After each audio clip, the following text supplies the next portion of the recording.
If you're unfamiliar with sporting, or in previous years, the Bundesliga and the Eredivisie, you might recognise Juste from his FIFA or EAFC card, with over 90 pace and also a decent rating around 77, 78 and sometimes 79.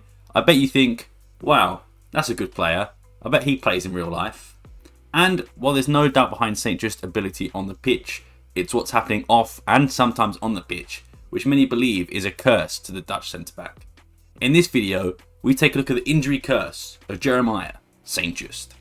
Without too much hyperbole, in my opinion and the opinions of other sporting fans, when fit, Juste is one of the best centre-backs in the league. I would even take it a step further and say, without his injury troubles, Juste would be one of the best centre-backs in the world. Obviously, he's got pace, but his technique on the ball is fantastic for a centre-back. He's good in the air, he's dominant physically, and he even chipped in a few goals at his time at Sporting. However, this is where the problem lies. Since joining Sporting for 10 million in the summer of 2022, Juste has only played 52 games across 2 seasons and has suffered a staggering 8 injuries since joining Sporting, missing a total of 43 games, with his most recent injury picked up on the last day of pre-season. He's expected to miss the first 5 games of the season. So if we add that all together, that's 48 games missed in a Sporting shirt since joining. To call Juste unlucky would be an understatement. His injuries are a mixed bag. He's had 3 muscle injuries, 2 ankle injuries, and a few foot injuries, as well as some unknown injuries as well. Ruben Amorim has been very careful with the Dutchman in terms of game time last season.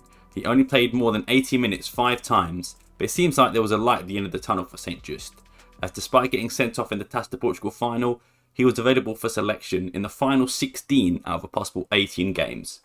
Despite only managing to play 20 games that season, when he played, he was fantastic, being an integral part of the backline with Sebastian Coates and Gonzalo Inacio, and even scoring in that aforementioned Taça Portugal game against Porto.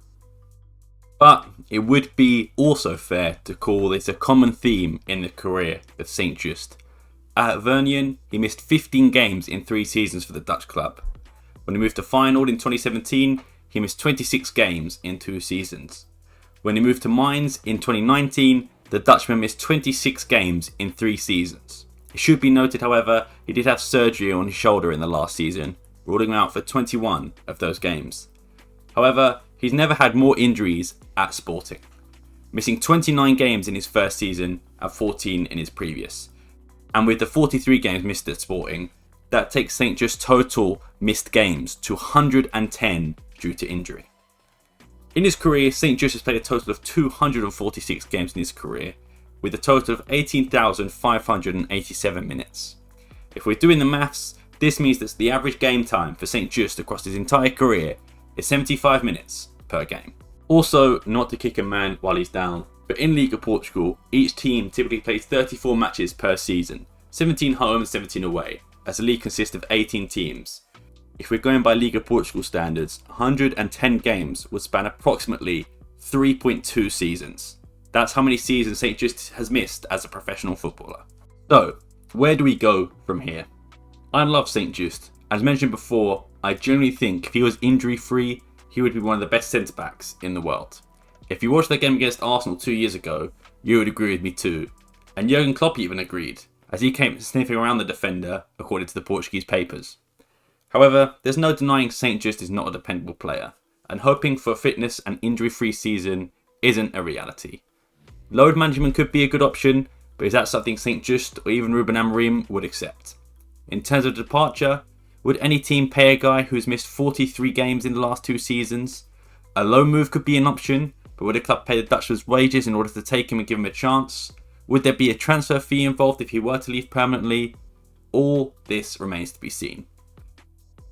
Whilst I believe Juste can turn it around, he has time on his side, only being 27 at the end of the day, but he is also in danger of becoming someone who joins the Streets Won't Forget club. If you did enjoy this video, please let us know by commenting down below. What do you think of Juste? Will he turn it around, or is it a little bit too late for him? If you enjoy content like this, let us know. We can do some more. Make sure to follow us on X at 88 Alvalade for more podcasts and things. Also, make sure you subscribe as well. I'm a Sam Fonseca from All Things Alvalade, and we'll see you next time. Peace.